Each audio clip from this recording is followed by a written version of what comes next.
Superbet, your best bet. Bet as you enjoy your live matches today. Place your live bets at www.superbet.gy on any of your favorite matches and watch your winnings grow. Must be 18 years and older. Terms and conditions apply. Play responsibly.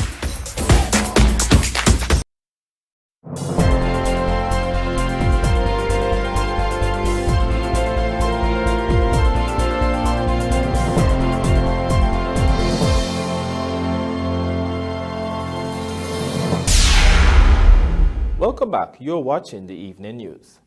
Prime Minister, retired Brigadier Mark Phillips, has stated that food, climate, and energy security are paramount on the government's list of priorities.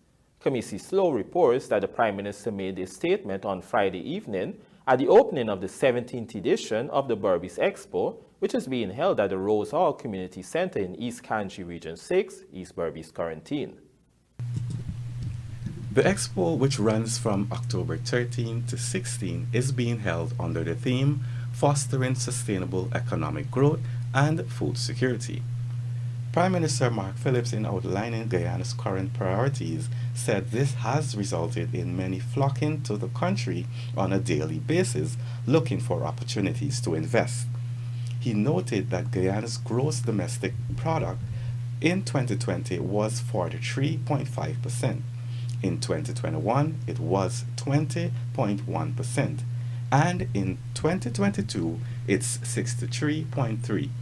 This year, Phillips said the International Monetary Fund projects Guyana's GDP to be 38.4% and 26.4% for 2024.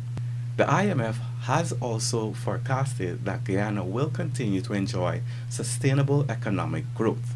You understand why the investors are here, and you'll understand why the government has decided that food security, energy security, and climate security must be of paramount importance to us. He said the BERBICE Expo is part of the efforts that are being made to showcase the potential of the region, which he noted is vast.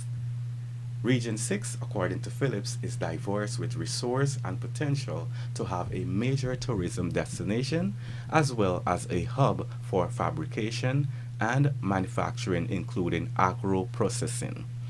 He said, however, the region has not lived up to those expectations. The Prime Minister noted the idea of Region 6 being a rural area must be first dispelled in order to achieve the type of economic development that it is capable of.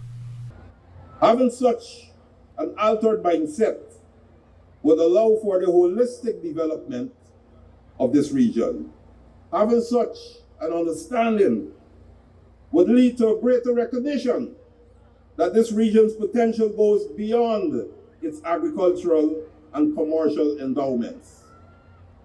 It would allow us to greater focus on the development of the region's savannas, its vast forest resources, and its unquestionable ecotourism potential.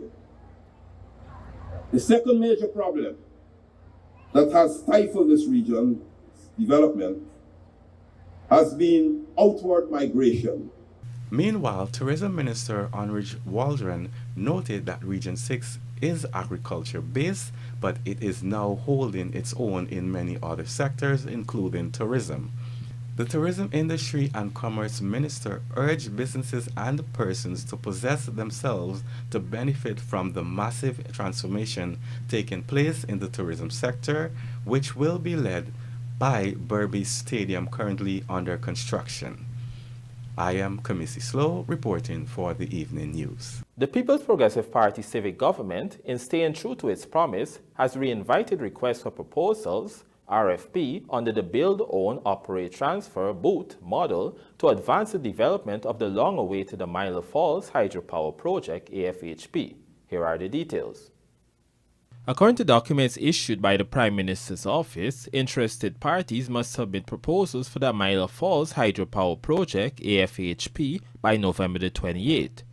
The project will see the AFHP being constructed under a Build, Own, Operate, Transfer (BOOT). The proposals must include the construction of a hydro dam, transmission lines from AMAILA to Linden, as well as substations and related infrastructure. Successful bidders with the capacity to carry out the project will first be pre-qualified and provide feedback on the project documents. The project will then be revised and a final RFP issued by the Prime Minister's office by January 2024. The AFHP project is expected to provide as much as 165 megawatts of power to the grid, helping to alleviate power outages and helping to bring down the cost of energy.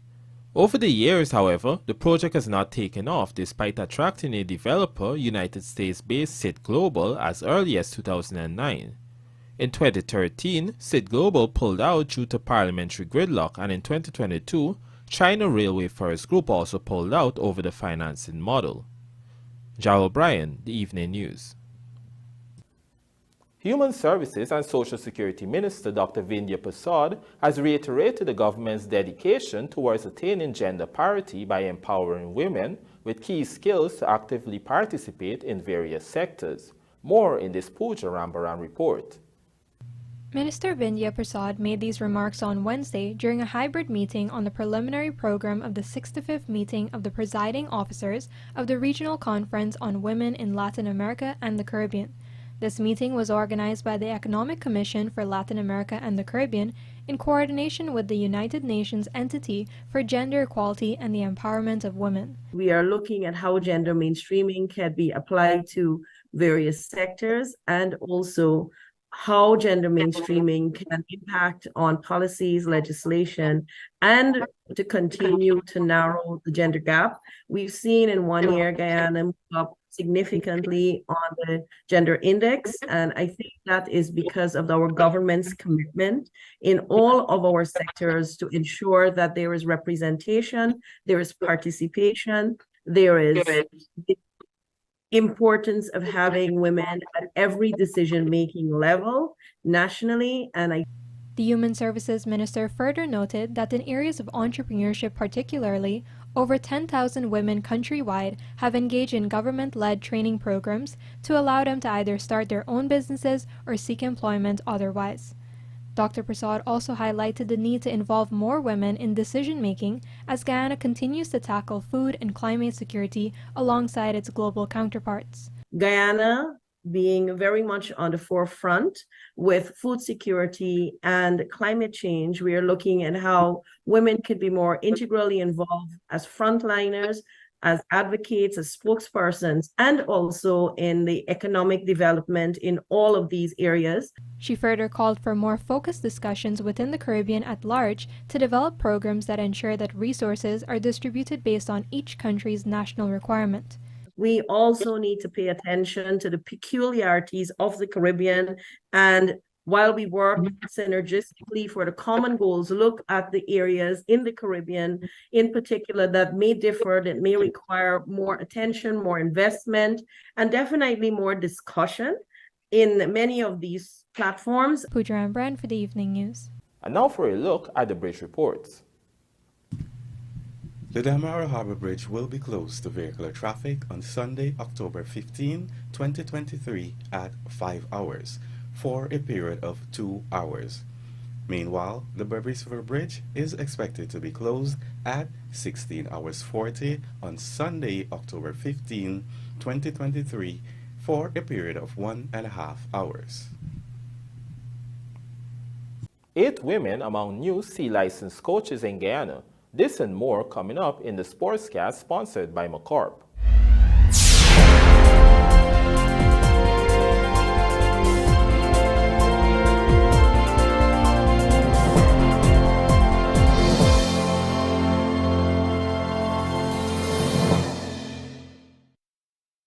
Looking to bring your dream home to reality? Or simply taking on a home improvement project? Then National Hardware Limited is where you should start. Let us put that touch to your home.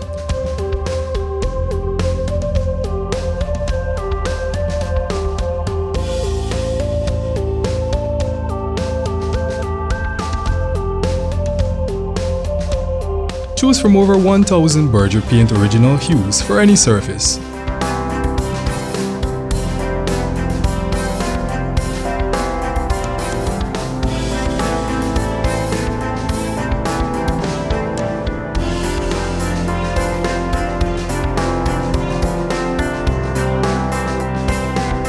We are known for our trusted brands such as Westinghouse, Philips, Sadco, Rubbermaid, Pyrex, Gibson Home, and so much more. National Hardware Limited, your do-it-best store. Located in downtown Georgetown